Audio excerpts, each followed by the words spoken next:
Hello everyone. Last time हमने discuss किया था कि हम जो वीक इलेक्ट्रोलाइट की मोलर कंडक्टिविटी जो इनफाइनाइट डाइल्यूशन पे होती है वो हम कैलकुलेट कर सकते हैं बाय यूजिंग कोहरोज लॉ, जिसके अकॉर्डिंग क्या था कि मोलर कंडक्टिविटी जो होती है इनफाइनाइट डाइल्यूशन पे वो किसके बराबर होती है, किसी भी इलेक्ट्रोलाइट की वो हमारे पास बराबर होती है सम के। किसके सम के बराबर होती है? जो इंडिविजुअल कंट्रीब्यूशन होता है पॉजिटिव कैटाइन का, पॉजिटिव आयन का और नेगेटिव आयन का, जो इंडिविजुअल कंट्रीब्यूशन होता है उसी के सम के बराबर होती है। और यहाँ पे बी पॉजिटिव भी लिया था और हमने बी नेगेटिव भी लिया था, जो क्या बता रहे थे अलग अलग इलेक्ट्रोलाइट में अलग अलग फॉर्मूले में जो नंबर ऑफ आयन्स थे। तो ये था हमारे पास कोहरोज लॉ। आज हम डिस्कस करेंगे इसकी एप्लीकेशंस क्या हैं, कोहरोज लॉ को हम यूज करके कि क्या क्या कैलकुलेट कर सकते हैं। तो फर्स्ट इसकी एप्लीकेशन है calculation of molar conductance at infinite dilution for weak electrolytes. First इसकी एप्लीकेशन यही है कि हम कोहरोज लॉ को यूज करके मोलर कंडक्टेंस जो इनफाइनाइट डाइल्यूशन पे हम वीक इलेक्ट्रोलाइट्स के लिए कैलकुलेट कर सकते हैं, जो हम ग्राफिकली जब हमने देखा था तो कैलकुलेट नहीं कर पाते थे। यहाँ पे हमने कंसंट्रेशन ली थी, यहाँ पे हमने मोलर कंडक्टिविटी ली थी। तो जैसे जैसे देख रहे थे कि हम कंसंट्रेशन को डिक्रीज कर रहे थे और डाइल्यूशन को इंक्रीज कर रहे थे, तो हमारे पास क्या हो रहा था, जो मोलर कंडक्टिविटी है वो इंक्रीज करी थी डाइल्यूशन के साथ साथ, ऐसी इंक्रीज करी थी, शार्प इंक्रीज देखने को मिल रहा था। लेकिन हमें मोलर कंडक्टिविटी जो इनफाइनाइट डाइल्यूशन पे वो हमें दिख नहीं रही थी, क्योंकि ये ग्राफ जो था वो यहाँ से सीधा ऊपर की तरफ चला गया था। लेकिन स्ट्रॉन्ग इलेक्ट्रोलाइट के केस में ये ग्राफ इधर से क्रॉस किया था। इस पॉइंट को हम बोल रहे थे ये क्या हमारे पास लिमिटिंग मोलर कंडक्टिविटी है या molar conductivity eight infinite dilution है। तो वो हम देखेंगे कि कैसे कैलकुलेट करते हैं। तो ये हमने देखा था, ये पढ़ा था कि ये पॉसिबल नहीं है कि हम limiting molar conductivity weak electrolytes की कैलकुलेट कर सके। लेकिन अब हम ये कैलकुलेट कर सकते हैं बाय यूजिंग कोहरोज लॉ। तो हम कैलकुलेट करते हैं, एक वीक इलेक्ट्रोलाइट ले लेते हैं। जैसे वीक इलेक्ट्रोलाइट है एसिटिक एसिड CH3COOH। तो अगर हम अकॉर्डिंग टू कोहरोज लॉ देखें, अकॉर्डिंग टू कोहरोज लॉ इसकी जो मोलर कंडक्टेंस होगी इनफाइनाइट डाइल्यूशन पे वो किसके बराबर होगी? तो यहाँ पे molar conductance at infinite dilution, ये जीरो का मतलब क्या होता है, जो हमारे पास जब कंसंट्रेशन जीरो हो जाती है तब डाइल्यूशन इनफाइनाइट हो जाती है, तो तब मोलर कंडक्टिविटी को हम ऐसे रिप्रेजेंट करते हैं। तो हमने मोलर कंडक्टिविटी किसकी ली है? CH3COH एसिटिक एसिड की, जो हमारे पास एक वीक इलेक्ट्रोलाइट है। तो इसके अकॉर्डिंग क्या हो जाएगा, जो CH3COH है एसिटिक एसिड वो टूट के क्या देता है हमारे पास CH3CO negative plus H positive.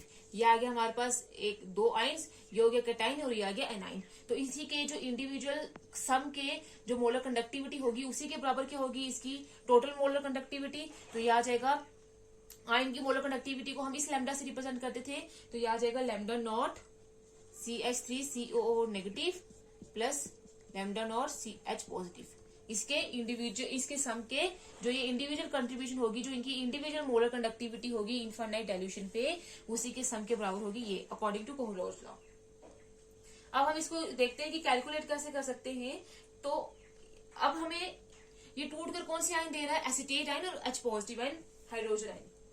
तो अब हमें ऐसे तीन इलेक्ट्रोलाइट स्ट्रॉन्ग इलेक्ट्रोलाइट्स ढूंढने हैं, इनकी जो मोलर कंडक्टिविटी होगी वो हमेशा स्ट्रॉन्ग इलेक्ट्रोलाइट से कैलकुलेट कर पाएंगे। तो हमने ऐसे इलेक्ट्रोलाइट्स ढूंढने हैं जिसमें ये आयंस जो है प्रेजेंट हो। तो जैसे हम ले लेते हैं सोडियम एसिटेट CH3CONA, इसमें हमें मिल जाएगा क्या? CH3CO negative. और एक ले लेते हैं HCl, जिसमें हमें H पॉजिटिव मिल जाएगा। और अब इसमें ये NaCl और Na और Cl हमें चाहिए नहीं, तो एक और इलेक्ट्रोलाइट लेते हैं NaCl, जो हमें चाहिए नहीं। तो अब अगर हम देखें इन स्ट्रॉन्ग इलेक्ट्रोलाइट से हम कैसे कैलकुलेट करेंगे उसकी मोलर कंडक्टिविटी, तो कोहरोज लॉ के अकॉर्डिंग देखें CH3COONA, ये क्या होगा, अगर हम इसकी मोलर कंडक्टिविटी देखेंगे इनफाइनाइट डाइल्यूशन पे, तो वो किसके बराबर हो जाएगी? ये टूट कर देता है CH3COO negative plus Na positive, तो वो किसके बराबर हो जाएगी? Lambda naught CH3COO negative plus lambda naught Na positive, ये अकॉर्डिंग टू कोहरोज लॉ। दूसरा हमने HCl लिया है, तो HCl टूट के क्या देता है, H positive plus Cl negative. इस इक्वेशन को हम मान लेते हैं इक्वेशन फर्स्ट, इसको मान लेते हैं इक्वेशन सेकंड, और ये दे देगा H पॉजिटिव और क्लोरीन नेगेटिव। तो क्या आ जाएगा, lambda not molar conductivity eight infinite dilution HCl के लिए किसके बराबर हो जाएगी, lambda naught Cl negative plus lambda naught H positive. ये होगी हमारे पास इक्वेशन थर्ड। उसके बाद आगे NaCl, तो NaCl की molar conductivity eight infinite dilution किसके बराबर हो जाएगी, lambda naught Na positive plus lambda naught Cl negative. ये होगी हमारे पास इक्वेशन 4। ये टूट के क्या देता है, Na positive plus chlorine negative, और ये इसीलिए हमने ये इसकी ले ली है मोलर कंडक्टिविटी। अब हम देखेंगे इस इक्वेशन में, देखो हमें एसिटिक एसिड के लिए क्या क्या चाहिए था, कौन से आयन चाहिए थे, एसीटेट आयन। वो कौन सी इक्वेशन में प्रेजेंट है, इक्वेशन सेकंड में। और H पॉजिटिव चाहिए थे, वो H पॉजिटिव कहाँ प्रेजेंट है, इक्वेशन थर्ड में। तो जो हमें चाहिए इन दोनों को हम क्या कर देंगे, इक्वेशन को ऐड कर देंगे, और NaCl जो हमें नहीं चाहिए वो उसको हम क्या कर देंगे, सब्ट्रैक्ट कर देंगे। तो क्या करेंगे, adding equations second and third and subtract equation 4 from them. तो हमारे पास क्या आएगा, इन दोनों को ऐड करेंगे तो क्या, lambda naught CH3COO negative plus lambda naught Na positive plus क्या आ जाएगा यहाँ पे,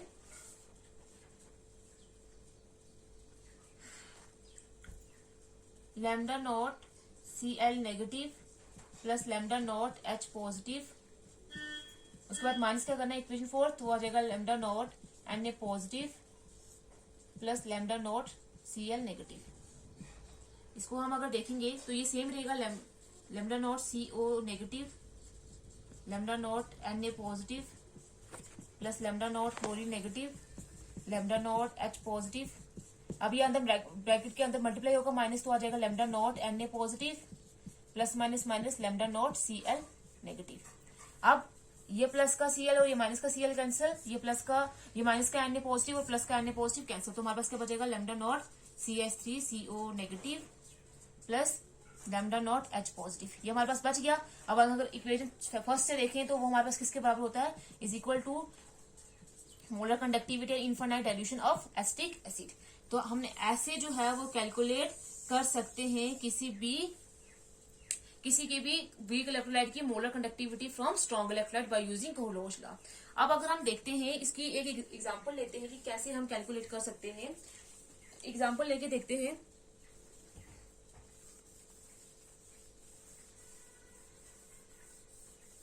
सपोज करते हैं कि हमारे पास जो सोडियम एसीटेट और HCl जो उसकी मोलर कंडक्टिविटी इनफाइनाइट डाइल्यूशन की वैल्यू NaCl के लिए और HCl के लिए और सोडियम एसीटेट के लिए CH3CO के लिए दी हुई हमें 126.4 425.9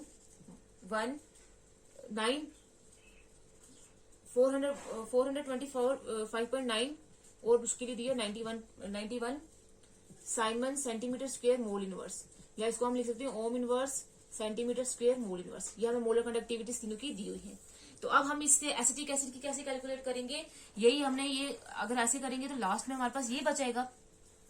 तो ये कैसे बनेगा हमारे पास, हमने क्या देखा है, जब हमने क्या किया था इक्वेशन सेकंड और थर्ड को ऐड किया था, तो हमने जब ऐड किया था इसको CONA को और लैम्डा नॉट HCl को ऐड किया था और माइनस क्या कर दिया था इसमें से मोलर कंडक्टिविटी जो NaCl की वैल्यू थी उसको माइनस कर दिया था।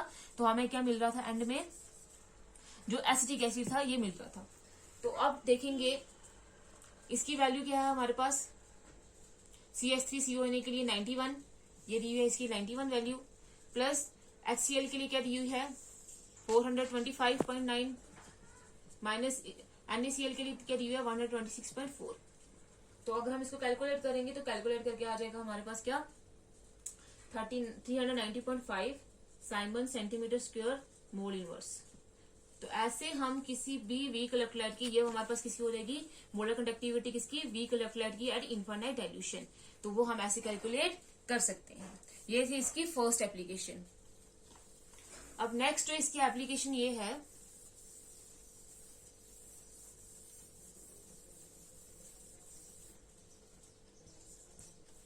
एप्लीकेशन सेकंड ये है कि calculation of degree of dissociation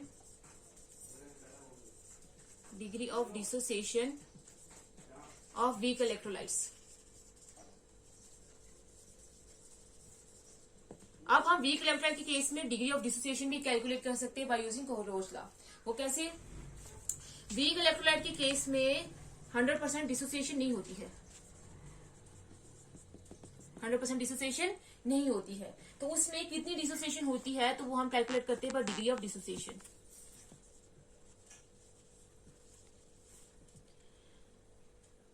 degree of dissociation को हम अल्फा से रिप्रेजेंट करते हैं।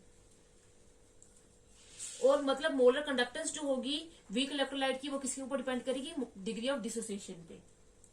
जितनी ज्यादा डिग्री ऑफ डिसोसिएशन होगी उतनी ज्यादा क्या होगी? मोलर कंडक्टेंस ज्यादा क्या होगी? मोलर कंडक्टिविटी ज्यादा होगी, क्योंकि डिग्री ऑफ डिसोसिएशन इंक्रीज करने की वजह से नंबर ऑफ आयन इंक्रीज होंगे। नंबर ऑफ आयन इंक्रीज होंगे तो डिसोसिएशन अपने आप क्या हो जाएगी? जो मोलर कंडक्टिविटी है वो क्या हो जाएगी? इंक्रीज हो जाएगी। तो डिल्यूशन और नंबर ऑफ आयंस कैसे इंक्रीज होंगे? डिग्री ऑफ डिसोसिएशन कैसे इंक्रीज होगी? जब हम डाइल्यूशन करेंगे, क्योंकि अब इसमें 100% डिसोसिएशन नहीं हो पाएगी, लेकिन फिर भी जब हम डाइल्यूट करते जाएंगे तो आयंस जो इलेक्ट्रोलाइट है वो टूटता जाएगा, आयंस बनाता जाएगा, और फिर क्या होता जाएगा? हमारे पास मोलर कंडक्टिविटी इंक्रीज करते जाएंगे। अब अगर हम डाइल्यूशन इनफाइनाइट करेंगे और डाइल्यूट करते जाएंगे तो कंसंट्रेशन हमारे पास क्या हो जाएगी? जीरो हो जाएगी। कंसंट्रेशन जीरो हो जाएगी तो उस पे जो मोलर कंडक्टिविटी हमने पहले ली थी वो किसके बराबर हो जाएगी?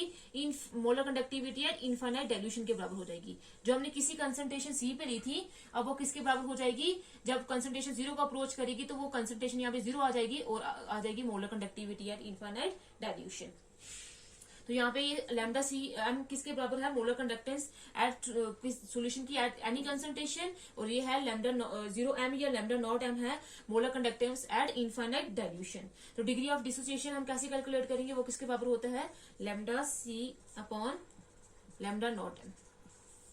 यहाँ पे अल्फा क्या है? Degree of dissociation. तो ये हमारे पास क्या है? कितने आइंस हमारे पास, जो कितनी कंसंट्रेशन है, कितनी कंसंट्रेशन या कितनी कंडक्टिविटी हमें ऑफर हुई है अपॉन ये क्या है? कितनी कंडक्टिविटी ऑफर हो सकती थी। तो ये हम इससे लैम्डा जो अल्फा है वो कैलकुलेट कर सकते हैं। और वीक इलेक्ट्रोलाइट्स के लिए जो इनफाइनाइट डाइल्यूशन पे वो हमने अभी देखा कि कोहलरोज लॉ से हम कैलकुलेट कर सकते हैं। तो वो इससे कैलकुलेट करके तो इसकी अगर हमें वैल्यू पता होगी तो हम डिग्री ऑफ डिसोसिएशन कैलकुलेट कर सकते हैं बाय यूजिंग कोहलरोज लॉ। ये थी इसकी सेकेंड एप्लीकेशन। नेक्स्ट एप्लीकेशन है इसकी number third,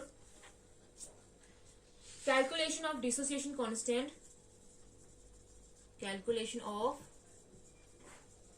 dissociation constant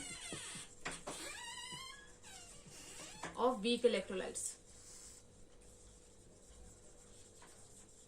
weak electrolytes के केस में हम डिसोसिएशन कांस्टेंट भी कैलकुलेट कर सकते हैं बाय यूजिंग कोहलरोज लॉ। अभी हमने देखा कि डिग्री ऑफ डिसोसिएशन कैलकुलेट कर सकते हैं, तो अब डिसोसिएशन कांस्टेंट भी क्या कर सकते हैं? कैलकुलेट कर सकते हैं। तो अगर हम लेते हैं वीक इलेक्ट्रोलाइट्स के केस में डिसोसिएशन कंप्लीट नहीं होती है, इनकम्प्लीट होती है, 100% डिसोसिएशन नहीं हो पाती है। तो जैसे अगर हमारे पास ए बी कोई इलेक्ट्रोलाइट था, वो टूट के क्या देगा? A positive plus B negative ion देगा।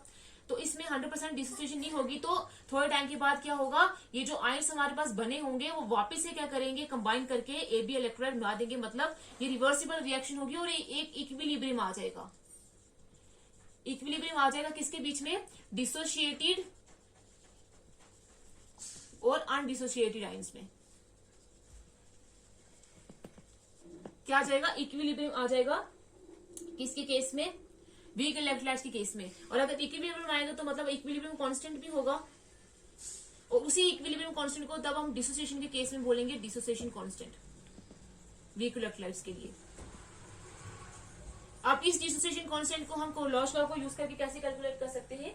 जैसे अगर हम एक इलेक्ट्रोलाइट लेते हैं ए बी, वो टूटकर उसने क्या बनाया है? A positive plus B negative ions बनाए हैं। तब हम देखते हैं कि टी अगर हमारे पास टाइम जो है वो जीरो होगा, तो यहाँ पे हमने इसके 1 मोल लिए हैं, तो सपोज करते हैं ये 1 मोल टूट के 0 मोल ए पॉजिटिव के देते हैं और 0 मोल बी नेगेटिव आइंस के देते हैं। और अगर अब हमारे पास टाइम टी है, कोई भी टाइम हम टी ले लेते हैं, तो ये 1 मोल अगर हम डिसोशिएट होके क्या देंगे? 1 मोल अल्फा मोल दे देंगे किसके, क्योंकि 1 मोल में डिसोसिएशन हुई है तो अल्फा डिसोसिएट होकर ए पॉजिटिव देंगे और अल्फा ही बी नेगेटिव आइंस देंगे। अब अगर इन्होंने alpha dissociation alpha moles dissociate हो गए हैं तो पीछे क्या बचेंगे 1 माइनस अल्फा। तो 1 माइनस अल्फा जो मोल्स होंगे वो डिसोसिएट होकर क्या देंगे, अगर हम कोई भी कंसंट्रेशन सी लेते हैं तो सी 1 माइनस अल्फा किसके बराबर देंगे, सी अल्फा, और सी अल्फा ए पॉजिटिव के और सी अल्फा बी नेगेटिव के। ये होगा हमारे पास। अब एक जो इक्विलिब्रियम कांस्टेंट होता है वो किसके बराबर होता है, concentration of products upon concentration of reactants, ये इसके बराबर होता है इक्विलिब्रियम कांस्टेंट। यहाँ पे हमने डिसोसिएशन कांस्टेंट लिया तो डिसोसिएशन कांस्टेंट को हम सिंपली के से रिप्रेजेंट करेंगे। तो वो किसके बराबर हो जाएगा हमारे पास, प्रोडक्ट्स किसके बराबर हैं, C alpha into C alpha, जो कंसंट्रेशन है प्रोडक्ट की वो C alpha into C alpha है, और रिएक्टेंट की जो हमारे पास कंसंट्रेशन किया है सी 1 माइनस अल्फा। अब इस सी से ये सी कट जाएगा एक, तो हमारे पास क्या बचेगा पीछे, C alpha square upon 1 minus alpha. इस फॉर्मूले से हम क्या कर सकते हैं, डिग्री ऑफ डिसोसिएशन जो हमारे पास डिसोसिएशन कांस्टेंट है वो कैलकुलेट कर सकते हैं। अभी अगर हम देखें कि अल्फा की जो डिग्री ऑफ डिसोसिएशन की जो वैल्यू हमने निकाली थी बाय यूजिंग कोहलोच लॉ, वो किसके बराबर थी, lambda C M upon lambda not M. तो अगर हम वो वैल्यू इधर पुट करेंगे तो आ जाएगा सी अल्फा, अल्फा की जगह क्या आ जाएगा C M, lambda C M upon lambda 0 M या नॉट एम का square upon 1 minus lambda C M upon lambda not M. तो किसके बराबर जाएगा, C lambda C M upon lambda not M का स्क्वायर, तो क्रॉस मल्टीप्लाई करेंगे आ जाएगा lambda not M minus lambda C M upon lambda not M. अब इस लैम्डा नॉट एम से ये लैम्डा नॉट एम और इसका जो एक स्क्वायर है वो कैंसिल हो जाएगा, तो हमारे पास क्या बचेगा, सी लैम्डा सी एम का स्क्वायर अपॉन, इसको अगर हम इधर लेकर आएंगे तो ये और ये कट जाएगा, तो आ जाएगा lambda not M minus lambda C M. तो ये है हमारे पास कैलकुलेट करने का क्या formula, degree of dissociation constant. इस फॉर्मूले के भी यूज कर सकते हैं, लेकिन अगर हमें ये भी नहीं दिया होगा तो हम इसको यूज करके पहले कोहलोच लॉ से ये कैलकुलेट कर लेंगे, उसके बाद हम डिसोसिएशन कांस्टेंट इजीली कैलकुलेट कर सकते हैं। ये थी इसकी थर्ड एप्लीकेशन। लास्ट एप्लीकेशन है इसकी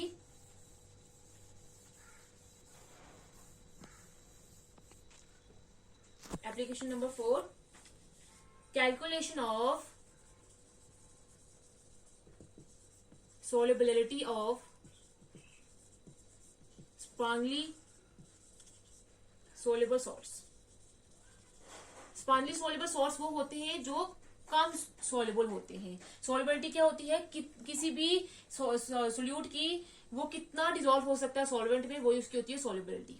तो अब हम उन सॉल्ट की जो कम सोल्यूबल होते हैं उनकी हम सोल्युबिलिटी कैलकुलेट कर सकते हैं बाय यूजिंग कोहलोच लॉ।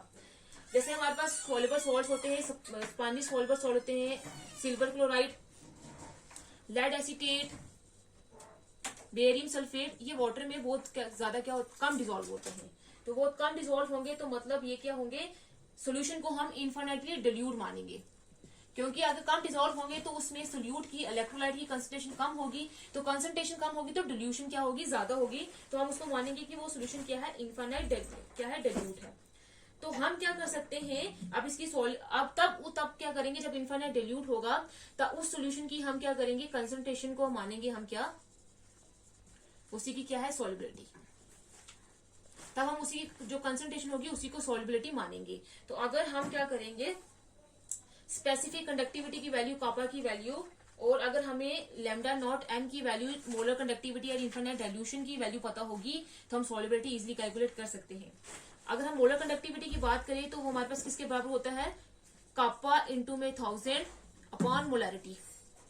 मोलरिटी यहाँ पे कंसंट्रेशन टर्म है, तो कंसंट्रेशन को हम क्या मानेंगे, अब इसी की सॉल्युबिलिटी, तो आ जाएगा सॉल्युबिलिटी। तो यहां से सॉल्युबिलिटी कैलकुलेट कर सकते हैं। सॉल्युबिलिटी किसके बराबर हो जाएगी, कापा इंटू में 1000 upon lambda not M molar conductivity and infinite dilution. तो ये इन्फिनिट डाइल्यूशन हम कैसे कैलकुलेट करेंगे, अभी हमने फर्स्ट एप्लीकेशन में देखा था बाय यूजिंग कोहलोच लॉ, वो हम कैलकुलेट कर सकते हैं। तो वो कैलकुलेट करके कापा की वैल्यू देके तो हम जो सोल्युबिलिटी है स्पाइनली सोल्युबल सॉल्ट की वो हम इजिली कैलकुलेट कर सकते हैं। ये था हमारे पास कुछ एप्लीकेशन कोहलोच लॉ की। फर्स्ट एप्लीकेशन थी कि हम कैलकुलेट कर सकते थे किसी भी वीक इलेक्ट्रोलाइट के लिए उसकी molar conductance at infinite dilution. दूसरी थी हम कैलकुलेट कर सकते थे किसी भी वीक इलेक्ट्रोलाइट के लिए डिग्री ऑफ डिसोसिएशन।